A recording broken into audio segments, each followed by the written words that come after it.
যে সব রাজনৈতিক দলের যুবক যারা তোমরা এখানে আছো, জিজ্ঞেস করি তোমাদের নেতারা তোমাদেরকে কি দেয়? দেয় অস্ত্র, দেয় টাকা, দেয় নারী ভোগ করার জন্য পয়সা, তোমাদের চরিত্র ধ্বংস করার জন্য সব রকমের হাতিয়ার তুলে দেয়। তোমাদের হাতে শোভা পায় কলম, হাতে শোভা পায় খাতা, হাতে শোভা পায় বই।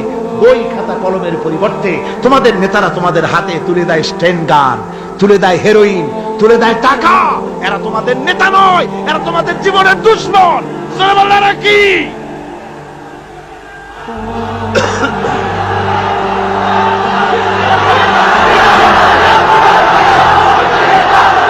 আমার যুবক ভাইয়েরা, আমার কলেজ ইউনিভার্সিটির ছাত্র ভাইয়েরা, একটুখানি মাথা খাটায় চিন্তা করো। তোমার নেতারা যারা ঢাকা থেকে আসে বা এখানে বাস করে, ওই নেতারা যখন রাজনৈতিক প্রোগ্রাম করতে আসে, তখন কি একবারের জন্য তোমাদেরকে বলে, ও ছেলেরা তোমরা কি নামাজ ঠিক মতো পড়ো কিনা? বলে? এই যে রোজা আসতেছে, খবরদার বাবারা তোমরা রোজা রেখো, এরকম কথা বলে নাকি? তোমার ওস্তাদদের সম্মান করো, এ কথা বলে নাকি? বরং টাকা দেয়, পয়সা দেয়। যে শিক্ষক তোমার মতের উল্টা করবে, ঠ্যাঙ্গাইয়া জনমের মতো টাইট করে দিবা। ঠিক কিনা?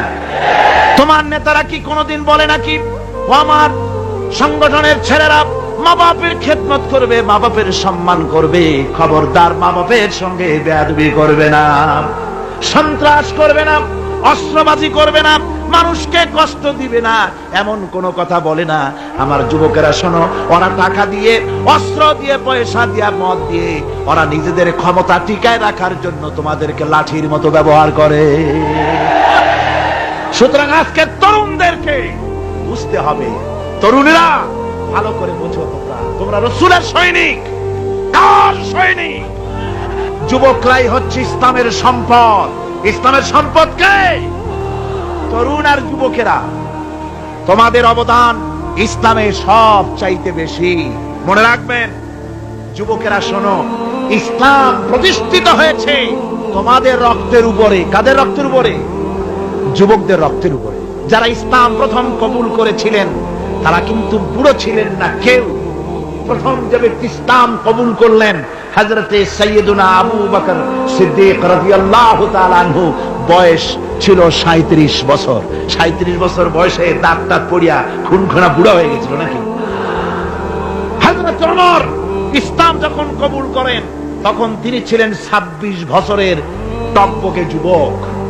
যৌবনের রক্ত পা এবং মাথা পর্যন্ত শিরায় উপশিরায় ধাবমান এই যুবক হযরত ওমর 26 বছর বয়সের সময় ইসলাম কবুল করেন। হযরত আব্দুর রহমান বিন আউফ যখন ইসলাম কবুল করেন বয়স ছিল মাত্র 17 বছর।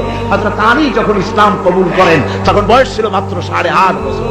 তোমাদের মতো তরুণেরা, যুবকেরাই সর্বপ্রথম কলেমার পতাকা ধারণ করে রাসূলকে সাহায্য করেছিল। সুবহানাল্লাহ। আমার তরুণেরা, যুবকেরা শোনো, রাসূলুল্লাহ তোমাদের কত সম্মান দিয়েছেন। কে সম্মান দিয়েছেন? রাসূলুল্লাহ। রাসূলুল্লাহ এক জায়গায় বক্তৃতা করতেছিলেন, বক্তৃতা করছে, এমন সময় দেখা গেল একজন তরুণ সাহাবী, নাম তার জারীর রাদিয়াল্লাহু তাআলা আনহু। চাঁদের মতো চেহারা তার ছিল, খুব সুন্দর চেহারা ছিল তার। হযরত জারীর বসতে না পেরে জায়গা পায় না, দাঁড়ায় আছে।